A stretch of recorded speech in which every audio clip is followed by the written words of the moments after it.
Once you create a 3D model, isometric drawings will be generated.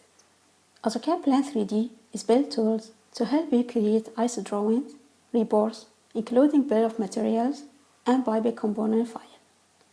By the end of this chapter, you'll be able to configure style for piping isometric and spool drawing and set content destination for each.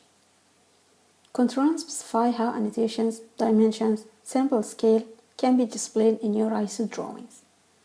Specify formatting for sloped lines, including false, 2D offsets, and 3D offset.